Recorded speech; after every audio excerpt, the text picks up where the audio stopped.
Very good morning to all of you. मैं स्वाति भारद्वाज आज आप सबके लिए 12th एनसीईआरटी का फर्स्ट यूनिट लेके आई हूँ, that is sexual reproduction in flowering plant.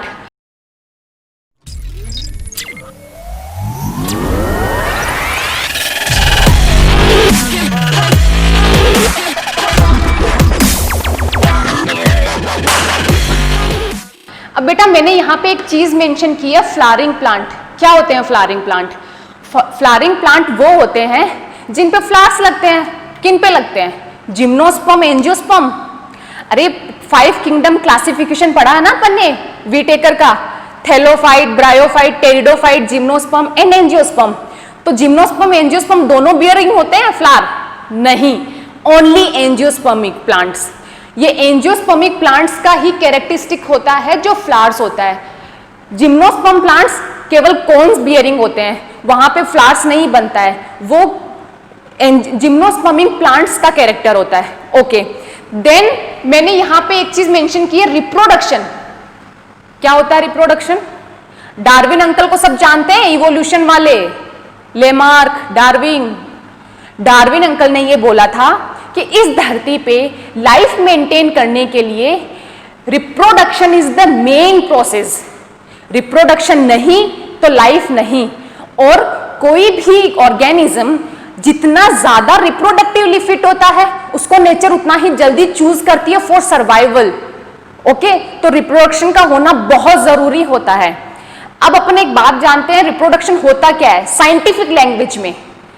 Male gamete, female gamete दोनों फ्यूज हुए, जाइगोट बना, दैट्स कॉल्ड रिप्रोडक्शन। यही होता है reproduction.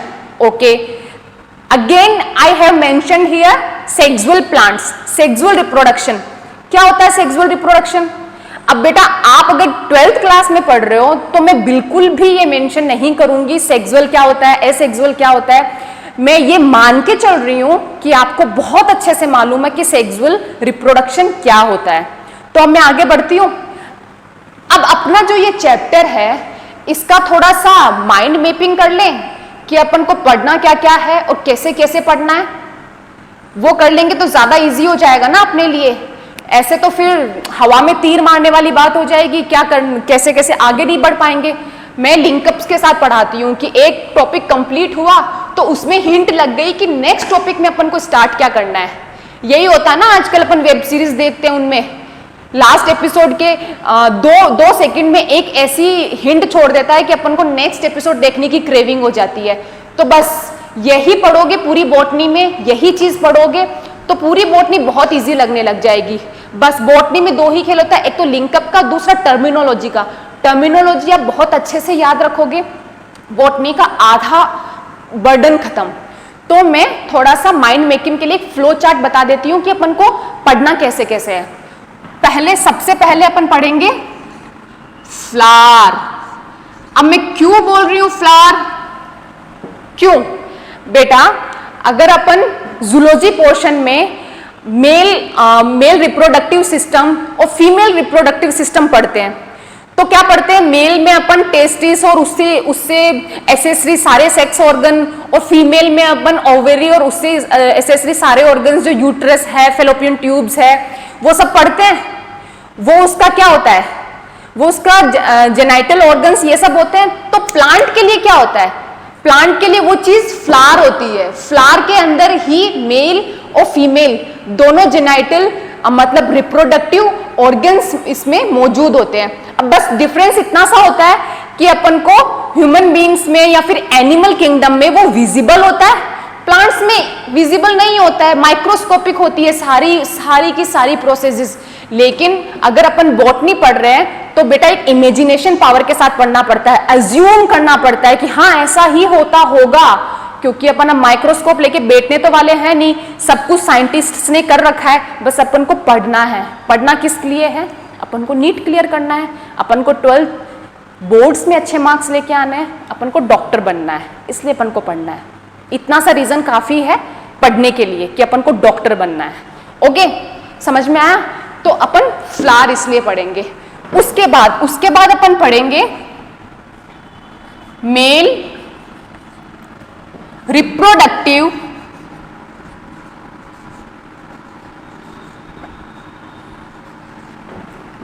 structure and formation of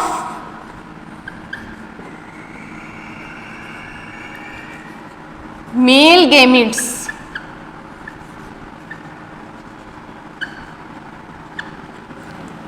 First flower, second male reproductive structure and formation of male gametes.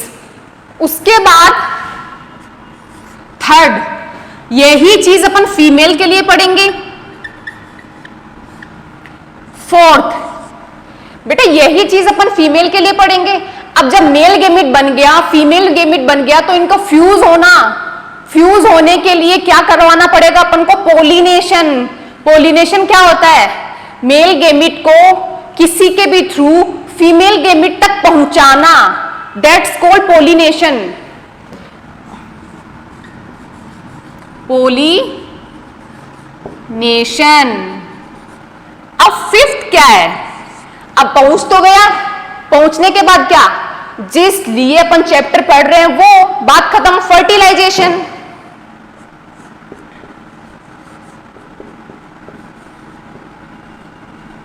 Fertilisation. Fertilisation का result क्या होता है? क्या बनता है फर्टिलाइजेशन के बाद? एम्ब्रियो. एम्ब्रियो ही बनता है. एम्ब्रियो बोल सकते हैं, जाइगोट बोल सकते हैं. तो रिजल्ट क्या बनेगा? फॉर्मेशन ऑफ क्या? Formation of embryo as well as fruit as well as seed. समझ रहे हो? यही बनता है. अब बेटा क्या अपन को इतनी सारी प्रोसेस विजिबल होती है? अपन को विजिबल होता है केवल एक तो flower, that is the first step, and अपन को विजिबल होता है fruit and seed, that is the last step of reproduction. यही विजिबल होता है. तो ये तो बेटा पूरा इमेजिनेशन का खेल है. जो 3 स्टेप्स मैंने बीच में बताए हैं पूरा इमेजिनेशन का खेल है. लेकिन आपके इस टॉपिक में से जितने भी नीट एग्जाम में क्वेश्चन पुटअप होते हैं वो सारे इस इमेजिनेशन से ही निकलते हैं. तो इसी पे अपन को ज्यादा फोकस करना है. ठीक है. अब अपन एक चीज को, अब जो ये फ्लावर है, जो स्टार्टिंग के 4 जो बताई है मैंने 1 2 3 4, ये चारों प्रोसेस आती है अपनी pre fertilisation event. Pre fertilisation event. क्यों बोलते हैं? क्योंकि वो फर्टिलाइजेशन से पहले के इवेंट है चारों. That is fertilisation and that is post fertilisation event.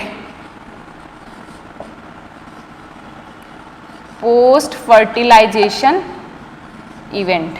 चलो, ये अगर फ्लो चार्ट, ये जो मैंने बनाया है एक माइंड मैपिंग, ये अगर समझ में आ गया हो तो प्लीज एक बार साथ में पेन कॉपी लेकर बैठो. सिर्फ बैठ के देखना ही नहीं है कि मैडम पढ़ा रही है, हाँ आराम से सुन लेते हैं. नहीं, पेन कॉपी लेके पढ़ो. Write down this. Write down करोगे ना तो बीच में जब अपन ये पढ़ लेंगे तो आपको पता रहेगा नेक्स्ट टॉपिक ये पढ़ना है. और बेटा एग्जामिनेशन हॉल, अगेन मैं एक बात बोल रही हूँ कि एग्जामिनेशन हॉल में फिजिक्स, केमिस्ट्री, बॉटनी, जूलॉजी सब कुछ का जब क्वेश्चन एक मेल बनता है कंबाइंड रूप से, तो नहीं रहती है टिप्स पे चीजें याद. टिप्स पे सिर्फ टॉपिक्स याद रहते हैं. टॉपिक्स के 2-2 हिंट याद रहते हैं. बस वो 2-2 हिंट ही आपको अलग से एक कॉर्नर में बनाने होते हैं जो आपको लिंक कर देते हैं. अच्छा, इस टॉपिक में 2 चीज तो ये थी, 3 चीज ये थी. ना कि अपन पूरा पेज याद कर सकते, नहीं कर सकते बेटा. हमसे ही नहीं हुआ, आपसे कैसे होगा? नहीं होता है. ये रियलिटी है, फैक्ट है, मान लो इसको. तो अब अपन स्टार्ट करें. चलो, मैंने फर्स्ट पार्ट बताया फ्लावर. फ्लावर बताया मैंने. फ्लावर क्यों पढ़ रहे हैं? क्योंकि फ्लावर ही ऐसी एक स्ट्रक्चर है जो मेल और फीमेल दोनों रिप्रोडक्टिव स्ट्रक्चर को लिए हुए हैं. तो फ्लावर का पढ़ना इसलिए जरूरी है. अब ये रहा, मैंने फ्लावर आपके लिए पहले से ही बहुत सुंदर सा, आई थिंक सो सुंदर सा बना रखा है फ्लावर. फ्लावर ये है, ये जो that is floral axis. Floral axis, आपको पता है फ्लावर हमेशा फ्लोरल एक्सिस पे लगता है. ठीक है. ये क्या है? ये जो मैंने 3 बनाए हैं इनको बोलते हैं सेपल, सेपल बोलते हैं। And the group of sepal called calyx. हो गया। अब नेक्स्ट क्या होता है? Group of Salix called sepal called calyx. अब नेक्स्ट जो एकदम अट्रैक्टिव सी जो मैंने रेड कलर की स्ट्रक्चर बनाई है, ये क्या है?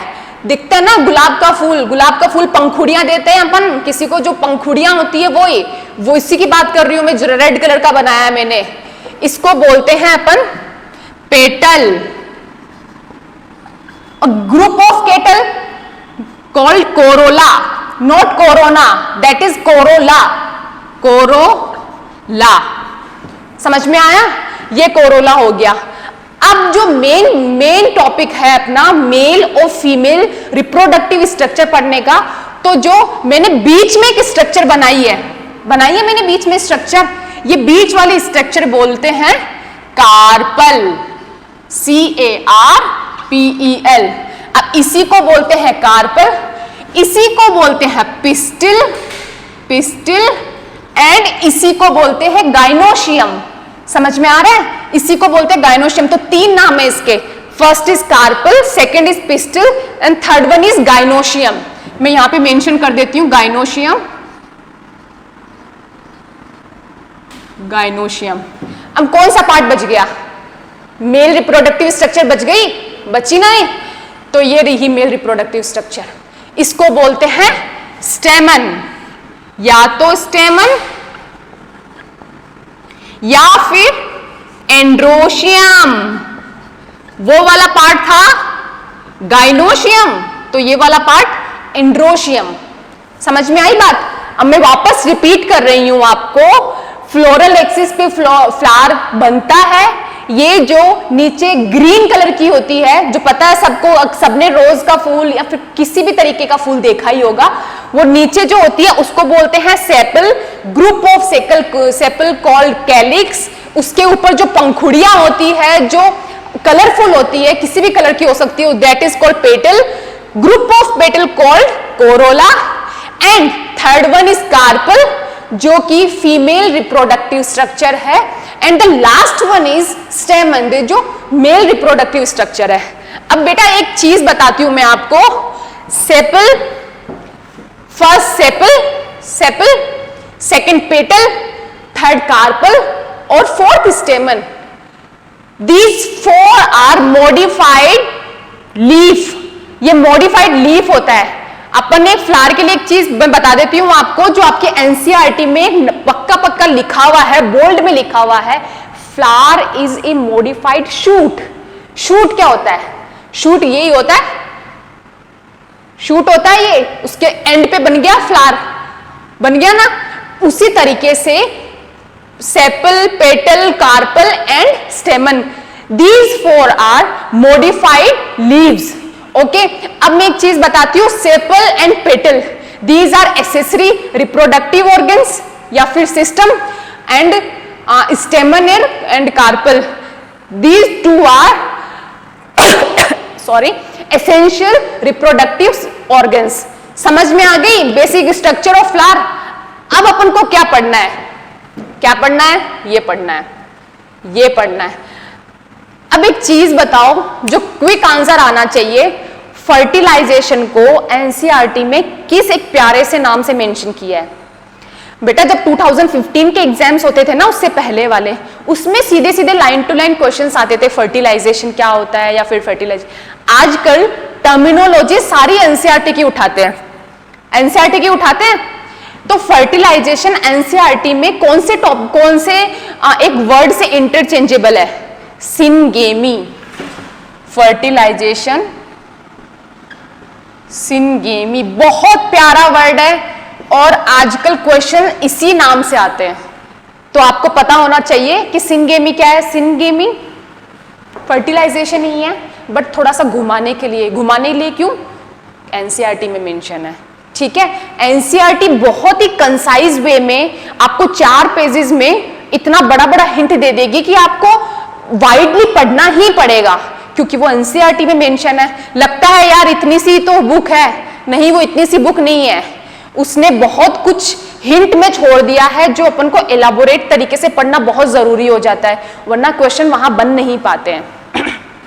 सो अपन दूसरे टॉपिक पे जंप करें अब, male reproductive system, structure and formation of male gamete. चलो मैं मिटा देती हूं इसको।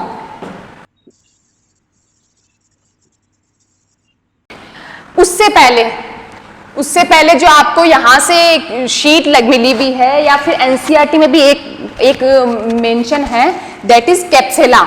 Why do we take capsella to study? Capsella को क्यों लिया है अपन ने? बेटा कैप्सेला एक ऐसा प्लांट है जिसमें सारे टिपिकल एंजियोस्पर्मेटिक कैरेक्टर्स है। एंजियोस्पर्मेटिक कैरेक्टर्स एडवांस्ड होता है, फुल्ली डेवलप्ड, वेल डेवलप्ड होता है, रूट, स्टेम एंड लीफ में डिवाइडेड होती है उसकी बॉडी, और हिटेरोस्पोरस होता है। हिटेरोस्पोरस क्या होता है? What do you mean by homosporous? Homosporous and as well as heterosporous. समझ में आ रहा है क्या होता है होमोस्पोरस और हिटेरोस्पोरस? होमो मतलब सेम, हिटेरो मतलब डिफरेंट। बेटा बॉटनी में सबसे अच्छी चीज ये है कि चाहे पूरी बॉटनी नहीं, जूलॉजी और बॉटनी दोनों में, बायोलॉजी में, कि कई बार चीजें पूरी टर्म्स में ही छुपी हुई होती है, बस अपन को समझने की जरूरत होती है। तो यहां पे क्या समझना है? होमो मतलब होमो एक जैसे स्पोर्स बनाने वाला स्पोरोफाइट, एक जैसा। अब gametophyte, sporophyte is 2n, diploid, gametophyte is n, haploid. पता होगा प्लांट किंगडम में क्लासिफिकेशन में जब अपना पानी से शुरुआत होती है, पानी से शुरुआत मतलब blue green algae, thallophyte, bryophyte, pteridophyte, these are n, गेमिटो n सिंगल हैप्लॉइड। उसके बाद 2n बनना स्टार्ट होता है। पता होगा बहुत अच्छे से, मुझे पता है आपको, क्योंकि वो 11th क्लास का चैप्टर है, तो आपको बहुत अच्छे से पता होगा वो। हिटेरोस्पोरस दो अलग अलग टाइप के, male as well as female, ठीक है? मेल और फीमेल दोनों अलग अलग तरीके के अगर अपन को गैमेट्स मिलते हैं, दैट इज हिटेरोस्पोरस, और होमोस्पोरस एक ही प्रकार के मिलते हैं, ठीक है? अब मैंने ये चीज क्यों बताई थी अभी? कैप्सुला इज हिटेरोस्पोरस स्पोरोफाइटिक प्लांट, इसलिए बताई थी मैंने, ठीक है? अब समझ में आया कैप्सुला क्यों लेते हैं? एक वो डाइकोट है। डाइकोट क्या होता है? द्विबीजपत्री। पता है ना मोनोकोट और डाइकोट डिफरेंस? कोई बात नहीं, ये इसके जस्ट नेक्स्ट वाला ही पार्ट होता है। जब एम्ब्रियोलॉजी से स्टार्ट करते हैं, उसके बाद फ्लावरिंग प्लांट के बाद वही चीज स्टार्ट होती है, मोनोकोट और डाइकोट, ठीक है? अब अपन शुरू करते हैं अपना male reproductive structure. Male reproductive structure flower में मैंने कौन सी मेंशन की थी? स्टेमन।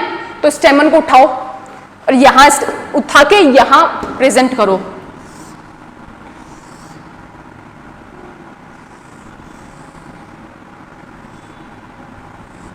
स्टेमन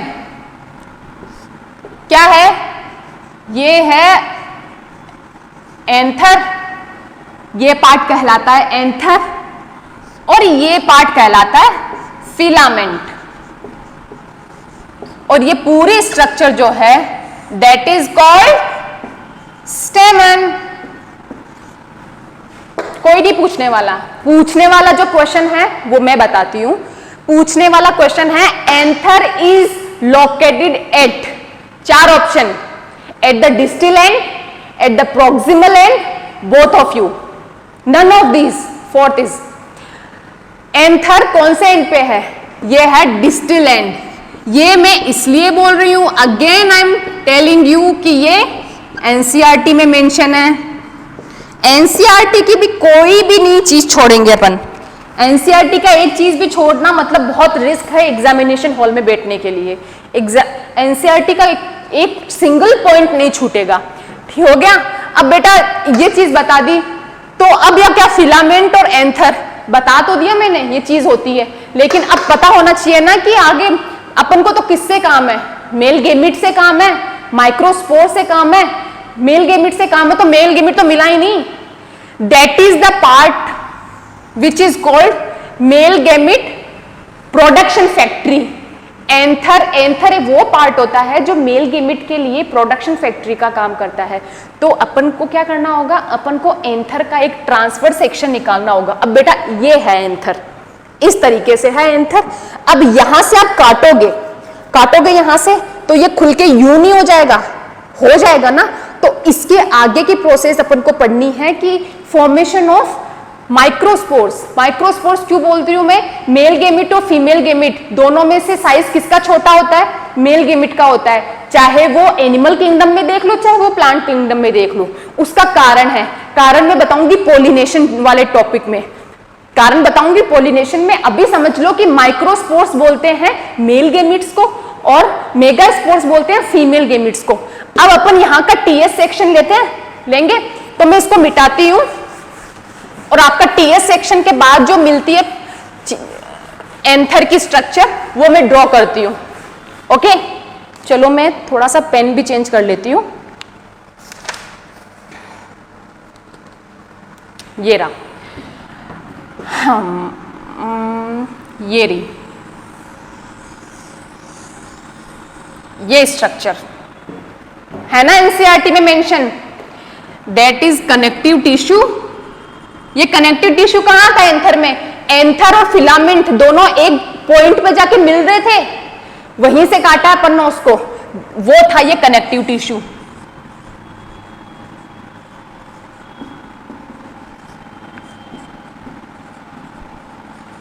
अब ये क्या है, जो बेटा मैंने एक वो जो स्ट्रक्चर बताई थी ना, फिलामेंट और एंथर, ये स्ट्रक्चर, तो ये जो प्रॉक्सिमल लेंथ था और ये डिस्टल लेंथ था, ठीक है। तो ये लोब कितने दिख रहे थे अपन को, बाइलोब दिख रहा था, दिख रहा है ना, 2 लोब दिख रहे हैं। तो कैप्सुला प्लांट यानी एंजियोस्पर्म प्लांट में बाइलोब होता है नॉर्मल कंडीशंस में। अब जरूरी थोड़ी है सब में ही बाइलोब होगा, किसी में ये एक लोब भी हो सकता है ना। तो बाइलोब वाले को बोलते हैं डायथिकस।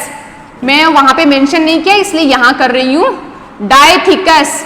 डायथिकस मिलता है अपने कैप्सुला प्लांट में जिसकी अपन स्टडी कर रहे हैं। लेकिन अगर सिंगल लोब हो, सिंगल लोब होता है दैट इज कॉल्ड मोनोथिकस।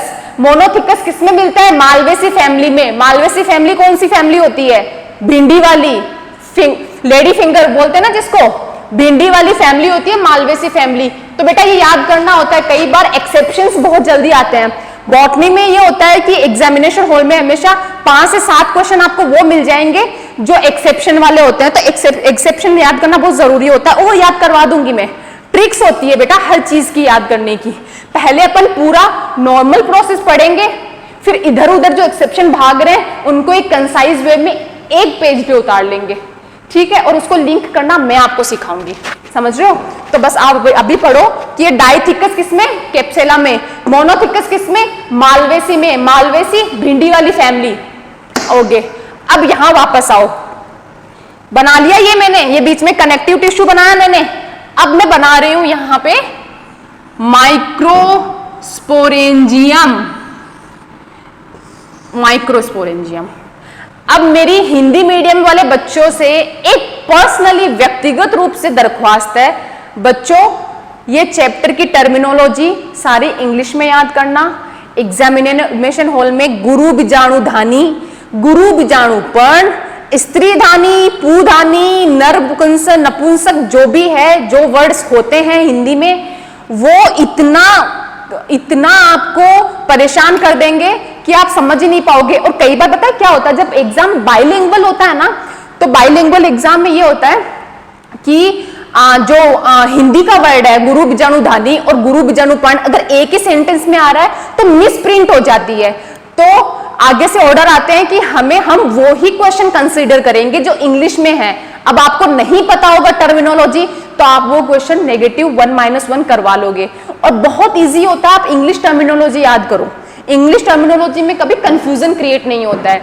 वरना हिंदी में तो गुरु बीजाणु, लघु बीजाणु, ये सब चीजें ना बहुत ज्यादा प्रॉब्लम क्रिएट करती है या लास्ट में रिवीजन टाइम पे, ठीक है। अब मैंने ये 4 चीजें बनाई है, ये क्या बनाई है मैंने बताई, ये माइक्रोस्पोरेंजियम। माइक्रोस्पोरेंजियम इन्हीं को बोलते हैं माइक्रोस्पोरेंजियम। रेंजियम, माइक्रोस्पोरेंजियम। अब इसी को बोलते हैं pollen sac, pollen sac, pollen sac मतलब यहां पोलन ग्रेन्स बनेंगे। क्या है pollen grains? Pollen grains are the immature first cells of male gametophyte. ये क्वेश्चन आपका 2017 में आया हुआ है कि मेल गेमेटोफाइट की फर्स्ट इमेच्योर सेल कौन सी होती है? That is pollen grain. ठीक है, यहां बनेंगे पोलन ग्रेन। अब बेटा मैं सिर्फ एक बताऊंगी, चारों को ड्रॉ नहीं करूंगी, चारों को ड्रॉ बहुत टाइम कंज्यूमिंग हो जाएगा। ठीक है, तो मैं यहां बताऊंगी। अब यहां पे ना एक स्पेशल टाइप के टिश्यूज मिलते हैं जिसको बोलते हैं स्पोरोजिनस टिश्यू, स्पोरोजिनस टिश्यू। अब मैं सीधे उस टॉपिक पे आती हूं, उस पार्ट पे आती हूं जहां से क्वेश्चन पुटअप होते हैं। क्वेश्चन पुटअप होते हैं यहाँ की इसकी लेयर पे, इसकी जो फॉर्मेशन ऑफ लेयर है, लेयर डिफरेंशिएशन है, उसी पे क्वेश्चन पुटअप होते हैं। तो लास्ट वाली जो लेयर है जो इसके लास्ट में होती है, इसको बोलते हैं एपिडर्मिस। कोई रोल नहीं होता, बस एक प्रोटेक्टिव लेयर है, कोई नहीं पूछता। उसके अंदर होती है एंडोथीशियम। ये जो लेयर है जो रेडियली अरेंज है, इसको बोलते हैं एंडोथीशियम। एंडोथीशियम, सिर्फ दो फीचर याद करने एंडोथीशियम के, बात खत्म। एंडोथीशियम पूरा खल्लास। दो चीजें हैं, एक तो एंडोथीशियम जब ये पोलन ग्रेन्स मैच्योर हो जाते हैं, बाहर निकलने के लिए प्रोसेस में होते हैं, उनको बांधे रखने के लिए कैलोस बैंड बनाता है, सीक्रेट करता है। कैलोस बैंड के हेल्प से ये सारे पोलन ग्रेन्स एक दूसरे से अटैच्ड होते हैं। दूसरा मैंने अभी बोला, जब एपिडर्मिस होती है, सॉरी ये एंडोथीशियम होती है हाइग्रोस्कोपिक प्रकार की।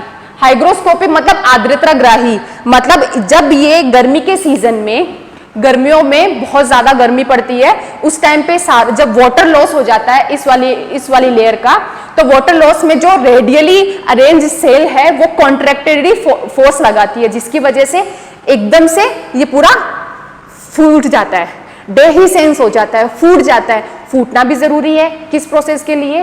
For pollination and fertilisation. फूटेगा नहीं तो बाहर मेल गेमेट निकलेगा नहीं तो वो आगे की प्रोसेस कैसे करेगा? तो एंडोथीशियम बहुत इंपॉर्टेंट रोल प्ले कर रही है यहाँ पे, समझ रहे हो?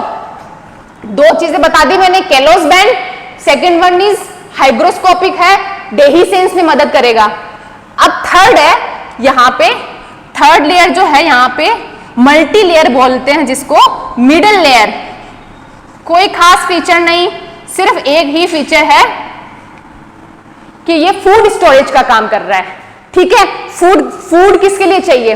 अब जैसे अपन मेल रिप्रोडक्टिव सिस्टम में पढ़ते हैं, जो स्पर्म्स होते हैं उनको सेमिनल वेसाइकल होती है जो फ्रक्टोज देती है। फ्रक्टोज क्यों चाहिए उनको सर्वाइव रहना है, उनको आगे की प्रोसेस को निपटाना है, इस वजह से उनको फ्रक्टोज चाहिए सर्वाइवल के लिए। यहां पे मिडिल लेयर में सुक्रोज होता है, और ये सुक्रोज कौन दे रहा है? सुक्रोज दे रहा है यहां पे जो लेयर है, that is tapetum layer. Tapetum layer, ठीक है, जो पोलन सेक के जस्ट बाहर होती है, टेपिटम लेयर। अब बेटा ये जो टेपिटम लेयर है, इसके 5 फीचर बताऊंगी मैं आपको, पांचों के पांचों टिप्स पे आने चाहिए क्योंकि बहुत जरूरी होते हैं। सिर्फ एक एंडोथीशियम और एक टेपिटम, ये दो ही ऐसी स्ट्रक्चर है इस पूरे इसमें स्ट्रक्चर के अंदर, जिसके अंदर अपन को क्वेश्चन पुटअप होते हैं। एंडोथीशियम के दो फीचर्स बताए, टेपिटम के 5 बता रही हूं। That is the food tapetum के 5 में से पहला है food storage, travelling of food means transfer of food, तीसरा है पोलन किट बनाएगा, चौथा है स्पोरोपोलेनिन बनाएगा, पांचवा है कैलोस बैंड को डिसॉल्व करने के लिए कैलेज बनाएगा। अब मैंने 3 नई टर्मिनोलॉजी बोली है, 3 मैंने टर्मिनोलॉजी बोली। First calyx, second pollen kit, and third, क्या बोली थर्ड? स्पोरोपोलेनिन। स्पोरोपोलेनिन क्या है ये? मैंने बोला अभी अभी आपको डिसॉल्व करने के लिए, किसको डिसॉल्व करने के लिए? कैलोस बैंड को। क्या जरूरत पड़ गई? कैलोस बैंड डिसॉल्व नहीं होगा तो फिर microspores that is called pollen grain free कैसे होएगा? आगे की प्रक्रिया कैसे कंप्लीट होगी? इसके लिए जरूरी है पोलन किट। पोलन किट बेटा जो पॉलिनेशन जो अपन पढ़ेंगे उसमें बताऊंगी, जो इंसेक्ट से जो पॉलिनेशन होता है उसके लिए उन फ्लावर्स पे, पोलेंस पे एक येलोइश कलर का ऑयली सा कंटेंट सीक्रेट करता है टेपिटम, जो पॉलिनेशन के लिए एक बहुत बड़ा रोल प्ले करता है। वो मैं उस टॉपिक में पढ़ाऊंगी, लेकिन पोलन किट याद करना है अपन को कि कौन सीक्रेट कर रहा है, that is tapetum. Next one is sporopollenin. Sporopollenin is the hardest organic material on this earth. आपने पढ़ा होगा ना, जीवाश्म मिले, क्या बोलते हैं, डायनासोर पीरियड के अंदर अपन को जीवाश्म मिले, ये मिले, वो मिले, तो वहां पे साइंटिस्ट को क्या पेड़ थोड़ी मिल रहे हैं? नहीं, वहां पे यही पोलन ग्रेन है जिनके ऊपर स्पोरोपोलेनिन का कवर है, जिस कवर से वो 500,000 साल पुराने भी टिके हुए हैं अभी तक उसी स्टेज में जब वो पहले थे। ठीक है, तो ये बहुत बहुत बड़ा रोल प्ले करता है। और ये जो स्पोरोपोलेनिन है ना बच्चा, ये स्पोरोपोलेनिन ना एंजाइम से डरता है, ना एसिड से डरता है, ना वो एल्कलाइन मीडियम से डरता है। चाहे भर भर के बाल्टी इसके ऊपर से पानी बहाओ, पानी का भी कोई फर्क नहीं पड़ता है। बहुत इंपॉर्टेंट होता है ये स्पोरोलिनिन लेयर पोलन ग्रेन्स के ऊपर। ठीक है, समझ में आ गया? पूरा समझ में आ गया। अब अपन को पता तो चल गया, मैडम आपने ये तो बता दिया कि स्पोरोजिनस टिश्यू है इसके अंदर, और इसी के अंदर पोलन सेक के अंदर ही पोलन ग्रेन्स बन रहे हैं। अब थोड़ा सा आप हमें डिस्क्राइब भी कर दो कैसे बन रहे हैं, बताती हूं अभी। माइक्रोस्पोरेंजिया के अंदर माइक्रोस्पोर बनने की जो प्रोसेस है that is called microsporogenesis. Microsporogenesis, ठीक है। माइक्रोस्पोरेंजिया दैट इज पोलन सेक, उसके अंदर स्पोरोजिनस टिश्यू थे। वो स्पोरोजिनस टिश्यू डिवाइड होके सेल्स बनाते हैं। अब वो सेल्स में से एक सेल को उठा के जिस यहां ले आओ, ऑब्वियसली 2-1 होगी, डिप्लॉइड होगी, क्योंकि अभी सारी प्रोसेस अपन डिप्लॉइड की पढ़ रहे हैं। स्पोरोजिनस टिश्यू ऑलरेडी डिप्लॉइड होता है। अब उसमें होगा फर्स्ट मियोसिस। फर्स्ट मियोसिस तो क्या बनेगा? दो सेल बन जाएगी एनएन। अब बेटा इसमें वापस होगा सेकंड मियोसिस। सेकंड मियोसिस क्या बनाएगा? सेकंड मियोसिस बनाएगा चार हैप्लॉइड सेल्स, 1, 2, 3 एंड 4। अब जो बेटा ये रेडियली फॉर्म दिख रहा है अपन को, इस रेडियल फॉर्म में, इस फ्री फॉर्म में नहीं होता है। ये मैंने जस्ट डिस्क्राइब करने के लिए बताया है, और आप इसको याद रखो कि मैम ने ये अलग अलग लिख के फिर बाद में मिटाया था। मिटाया इसलिए था कि जो कैप्सुला प्लांट है उसमें अपन जो पढ़ रहे हैं वो जो चार जो बनेंगे वो बनेंगे अपन को टेट्राहेड्रल टेट्राड फॉर्म में। दिख गए चार? दिख गए क्या चार? दिखे कि नहीं? नहीं दिखे, मुझे पता है। बेटा बॉल होती है, बॉल का आगे का पोर्शन अगर आप देखोगे तो आगे का ही दिखेगा, उसमें 3 एन लिखो 3 दिख जाएगा। जो पीछे का एन लिखा हुआ है वो नहीं दिखता ना आपको, बस उसी को समझ लो कि पीछे का एन अपन को नहीं दिख रहा है, लेकिन ये 3D फॉर्म में है तो पीछे का एन भी मौजूद है इसमें। 4 एन बन गए 2 मियोसिस होने से। ठीक है, अब ये जो मैंने एक चीज मेंशन की थी यहाँ पे, ये जो लेयर दिख रही है अपन को, ये वाली, यही है कैलोस बैंड। यही है कैलोस बैंड। कौन सीक्रेट कर रहा था? एंडोथीशियम। अब एंडोथीशियम सीक्रेट कर रहा है तो टेपिटम क्या करेगा? कैलेज एंजाइम सीक्रेट करेगा। कैलेज एंजाइम से डिसॉल्व हो जाएगा। डिसॉल्व होके अपन को एक स्ट्रक्चर मिल जाएगी एक। अब मैं ना चारों माइक्रोस्पोर्स की बात नहीं कर रही हूं, सिर्फ एक सिंगल माइक्रोस्पोर की बात कर रही हूं, दैट इज एन। ठीक है, अब होगा इसमें फॉर्मेशन ऑफ लेयर्स। अब नेक्स्ट प्रोसेस होती है फॉर्मेशन ऑफ लेयर्स। कैसे होगा फॉर्मेशन ऑफ लेयर? फॉर्मेशन, ये अभी तक हैप्लॉइड है, हैप्लॉइड के जस्ट बाहर मैं दूसरा पेन यूज कर लेती हूं ताकि आप थोड़ा सा डिफरेंशिएट कर पाओ। एक लेयर बन जाती है, दैट इज कॉल्ड इंटाइन। किससे बनती है intine? Cellulose plus pectin. Cellulose plus pectin से बनेगी इंटाइन लेयर। अब नेक्स्ट जो लेयर है, बहुत बहुत इंपॉर्टेंट लेयर, उसके बारे में मैं आपको बताती हूं। ये है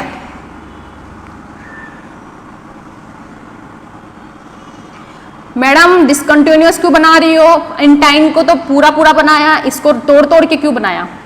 जरूरी है। ये जो एक्साइन लेयर बनाई है मैंने, एक्साइन, ये एक्साइन लेयर टूटी हुई होती है, डिसकंटिन्यूअस होती है। क्यों होती है?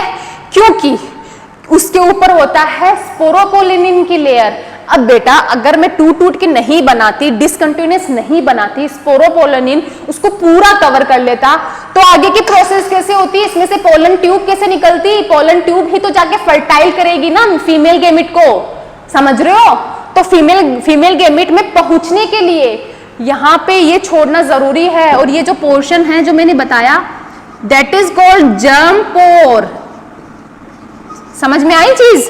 ये है जर्म पोर, ये है एक्साइन लेयर, ये है इंटाइन लेयर। हो गया। अब इसमें भी एक डिवीजन होगा, एक डिवीजन इसमें भी होगा। ये समझ में आई ना? माइक्रोस्पोरोजेनेसिस क्या होता है? 2 से 2 मियोसिस हुए, 2 मियोसिस से 4 हैप्लॉइड सेल्स बनी। हैप्लॉइड 4 है, ये 3 आगे दिख रही है, एक पीछे की है।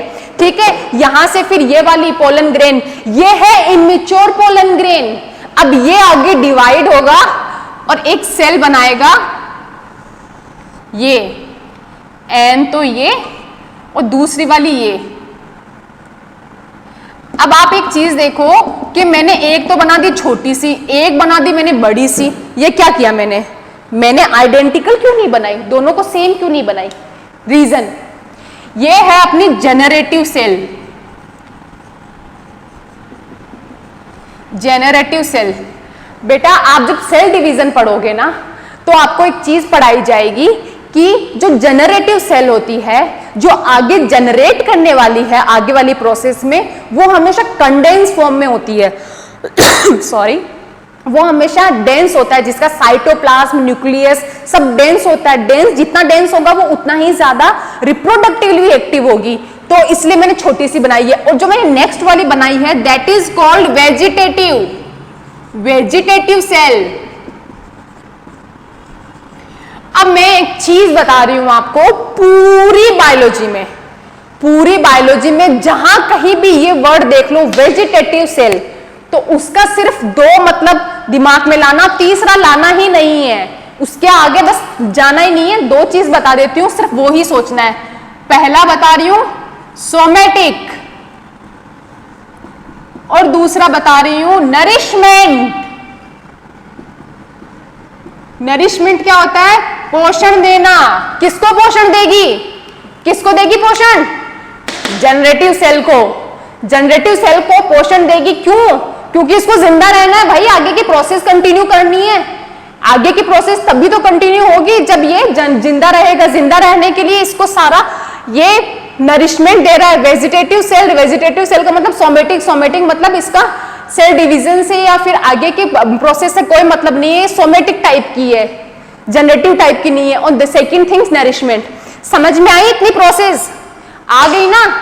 अब बेटा अपन ने सेकंड पार्ट कर लिया। पहला पार्ट अपन ने किया था स्ट्रक्चर ऑफ फ्लावर, दूसरा पार्ट अपन ने कर लिया मेल गेमेटोफाइट की स्ट्रक्चर, मतलब male reproductive structure, that is anther. फिर एंथर का ट्रांसफर सेक्शन निकाला था, ट्रांसफर सेक्शन में टेट्रास्पोरेंजिएट, पॉलन सेक्स देखे थे टेट्रास्पोरेंजिएट। फिर अब बेटा आप एक चीज बोलोगे कि मैडम थोड़ा आप लाइन टू लाइन जा रहे हो, लेकिन आप थोड़ा सा एक चीज मेंशन होती है आप उसको स्किप कर रहे हो। मैं स्किप नहीं कर रही हूं, मैं बहुत अच्छे से जानती हूं। यहां पे आता है कि ये तो अपन ने टेट्राहेड्रल टेट्राड बोल दिया इसको, तो अपन ने क्या बोला अपन ने इसको? टेट्राहेड्रल टेट्राड बोला इसको। ये तो कैप्सुला में मिल रहा है। अब कई तरीके के होते हैं प्लांट्स, अलग अलग तरीके के होते हैं एंजियोस्पर्म में, किसी में टी शेप का मिल रहा है तो किसी में लीनियर फॉर्म में मिल रहा है। बेटा वो सब पता है मैडम को, मैडम ने पढ़ाया है, मैडम ने पढ़ा है, लेकिन मैं अभी इसलिए बता रही हूं कि अपन को एक आइडियल फॉर्म पता होनी चाहिए। एक्सेप्शंस तो अलग से नोट करेंगे अपन। अब टी फॉर्म किसमें मिलता है और रेडियल फॉर्म किसमें मिलता है, सर्कुलर फॉर्म किसमें मिलता है, ये सब आगे के प्रोसेस में जब अपन नोट्स लिखेंगे उसमें अपन कंटिन्यू करेंगे। अभी इसमें बीच में घोच पोच करने की बिल्कुल जरूरत नहीं है अपन को। मिटा दूं इसको?